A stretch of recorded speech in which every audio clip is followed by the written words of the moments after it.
Pria ini melihat mobil yang kecelakaan. Tetapi dia bukan langsung menolong orang itu. Tetapi dia datang ke tengah jalan untuk menarik paku di lantai. Kecelakaan ini disebabkan olehnya. Dia yang meletakkan paku di jalan itu. Dia mau menghilangkan bukti. Awalnya dia hanya meletakkan paku di tengah jalan. Tetapi terus dibawa pergi oleh mobil truk besar. Membuatnya tidak bisa mendapatkan uang. Jadi dia membuat paku di lantai. Langsung memasukkan paku di jalan raya. Semua yang dikerjakannya ini demi uang. Karena dia satu-satunya bengkel mobil di sekitar sana. Semua mobil yang tertusuk oleh paku hanya bisa memperbaiki di tempatnya. Dengan ini dia mendapat untung. Pria ini bernama John. Awalnya dia juga pembisnis yang baik. Dia dan istrinya membuka bengkel mobil di desa. Karena di sekitarnya adalah jalan tol. Bisnisnya pun lumayan baik.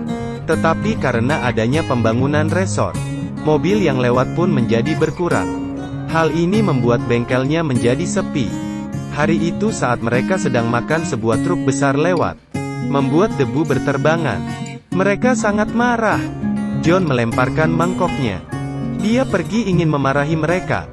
John menyuruh truk mereka harus melewati jalan tol, bahkan membayar kerugian mereka. Tetapi mereka semua hanyalah pekerja. Tentu saja tidak ada yang setuju. John ingin mencari penanggung jawab, tetapi ditahan oleh pekerja. Tanpa sengaja dia menabrak putri bos. Bos sangat marah. Langsung melapor polisi. Polisi juga merasa John salah. Konstruksi mereka berjalan dengan normal. Prosedur dan datanya lengkap. Dan berkata John sengaja mencari masalah saja. Di saat perjalanan pulang, John melihat ada sebuah mobil yang rusak. Karena sudah terbiasa dia pergi memeriksanya. Ternyata hanya beberapa katup yang rusak. Tetapi mobil ini sudah diperbaiki oleh bengkel sebelah. Pemilik mobil sangat marah mendengarkannya. Malam itu pemilik bengkel yang bernama Max datang mencari John. Dia datang dan memukul John. Bisnisnya sudah sangat parah. Sekarang masih saja dipukul. John menjadi putus asa. Untung saja hari itu ada sebuah bisnis di bengkelnya. Ban mobil tertusuk lembaran besi. Hanya hal biasa dan murah saja. Tetapi sudah lama dia tidak ada pemasukan. Jadi dibuka dengan harga tinggi. Pria itu merasa sangat mahal. Tetapi pacarnya terus memanggilnya. Akhirnya pemilik mobil hanya bisa membayarnya. Uang kali ini lebih banyak dibanding pendapatannya sebulan. Saat dia melihat lembaran besi di depannya, dia memiliki sebuah ide. Meskipun itu adalah tindakan salah, tetapi dia bisa mendapatkan uang banyak dengan gampang. Hati nuraninya pun ditinggalkannya.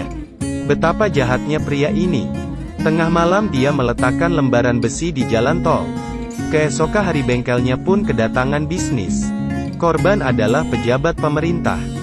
John tidak menanyakan apa yang terjadi. Dia langsung menyentuh ban. Akhirnya didapatkan pecahan besi yang dia letak. Setelah diperbaiki dia meminta dengan harga mahal. Orang itu tidak marah, malah memberi tips padanya. Hal ini membuat John dan istrinya sangat senang.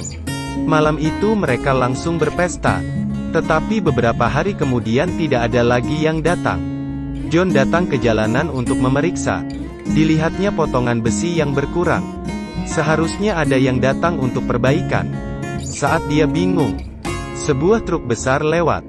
Pecahan besi itu terbang menjauh oleh karena truk. Malam itu dia mengubah potongan besi. Kemudian diletakkan di jalanan lagi. Ternyata istrinya datang. John pun terkejut. Istrinya sangat khawatir dengan tindakan ini. Jika diketahui maka akan dipenjara. Tetapi hati nuraninya sudah tidak dipikirkannya lagi. Dia meyakinkan istrinya. Setelah itu bisnis bengkelnya mulai membaik. Awalnya istrinya tidak mau. Tetapi karena uang di tangannya semakin banyak, dia pun mendukung suaminya.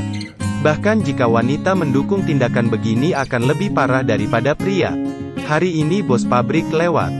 Kemudian terjadi kecelakaan. John melihatnya dan berpikir, kehilangan bisnis disebabkan oleh dia. John tidak ingin memperbaiki mobilnya. Tetapi bos ingin membayar 2 kali lipat. John pun setuju karena bujukan istrinya. Mobilnya selesai diperbaiki. John meminta 1 juta. Bos tahu sangat mahal, tetapi juga dibayarnya. Sebelum pergi bos memperingati mereka. Dengan cara ini menghasilkan uang pasti akan kena karma. Istrinya sangat marah mendengar perkataan ini. Dia ingin hidup kaya. Malam itu dia menyuruh John untuk meletakkan paku di jalanan. Dengan cara ini akan lebih efisien. Keduanya bersepakat dan mulai meletakkan paku di jalan. Agar lebih tahan mereka juga menekan skrup ekspansi. Dengan cara ini bisnis mereka akan lebih baik. Mereka menjadi kaya. Istrinya mulai berfoya-foya. John juga membayar hutang bahkan membeli mobil. Saat orang lewat dia pun mulai pamer. Sengaja memperlihatkan bahwa dia membeli mobil. Tetapi tidak berjalan mulus. Tidak lama kemudian putri bos diculik. Polisi bertanya apakah ada yang dendam padanya. Atau pernah menyinggung orang lain. Bos hanya teringat John saja. Karena John pernah pergi ke area konstruksi mencari masalah. Bahkan kemarin baru saja menyuruhnya bayar mahal. John dibawa oleh polisi untuk interogasi. John pun ketakutan. Dia mengira masalah paku diketahui. Saat polisi menanyakan tentang putri bos, dia pun menjadi tenang. Setelah menanyai dan menyelidiki bengkel John, tidak ada yang mencurigakan. Polisi melepaskan John. Tetapi polisi merasa aneh. Diketahui bahwa Max tidak suka pada John.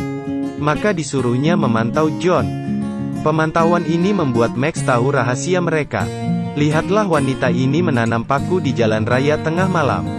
Berani sekali melakukan tindakan jahat begini. Dia tidak tahu semua ini dilihat oleh Max. Rahasia mereka sudah diketahui. Keesokan hari Max meminta istri John ke rumah. Tetapi dia tidak peduli padanya. Max berkata, perlukah saya membeli paku untuk kalian? Wanita ini terkejut. Dia takut Max melapor polisi. Max berkata jika ingin tahu alasan tidak dilaporkan, maka besok datanglah ke rumah. Besok akan diberitahunya. Saat pulang dia bertanya pada suaminya, jika ada yang tahu hal yang dilakukan kita tetapi tidak melapor polisi, apa yang harus kita lakukan? John menjawab maka tidak akan dilakukannya lagi. Istrinya tidak puas dengan jawaban ini. Uang telah membuat dia kehilangan akal sehat. Keesokan hari dia naik mobil Max. Semenjak itu John melihat istrinya selalu berdandan jika keluar. Bahkan menjadi jauh dengannya. Malam hari ada seekor katak yang ada di kepalanya. Tetapi John tidak tahu apapun. Hari ini dia melihat sebuah mobil tertabrak. John segera menarik paku di jalan. Supirnya adalah pejabat pemerintah yang memulai bisnis pertamanya. Di saat dia melihat John segera berlari, John merasa aneh dan berlari mengejarnya. Tiba-tiba dia mendengar suara dari bagasi. Setelah dilihat ternyata putri dari bos itu. Karena hal inilah masalah paku tidak diketahui. Malah dia menjadi pahlawan di desa ini. Demi berterima kasih bos memberinya uang. Dengan uang ini John meningkatkan bengkelnya. Bahkan membeli banyak ban mobil. Sampai hari ini John melihat ada korban jiwa karena paku yang ditanamnya. Hati nuraninya mulai goyah. Dia duduk diam di depan rumah sakit. Di saat ini Max juga sampai di rumah sakit. Karena korban adalah kerabatnya. Dia juga memarahi John. Menyuruhnya pulang ke rumah berbuat bisnis jahat lagi. John sadar bahwa semua ini sudah diketahui Max. Akhirnya dia mengerti pertanyaan istrinya kemarin. Bahkan kelakuan istrinya akhir-akhir ini. Bahkan mengerti kenapa Max tidak melaporkannya. Dia segera pulang ingin mencari istrinya. Malah melihat istrinya masih menanam paku. Sampai di rumah, dia tidak ingin berbuat jahat lagi. Dia ingin membakar semua uang ini. Istrinya terus menghentikannya. Istrinya terus memegang uangnya. John kembali ke jalan raya ingin mengangkat paku. Tetapi terlalu ketat dan tidak bisa ditarik. Seperti jalan hidup. Jika berbuat salah sangat susah kembali lagi. Akhirnya Max melapor tindakan kejahatan John. Dan mereka pun mendapat hukuman. Film berakhir di sini. Sampai jumpa.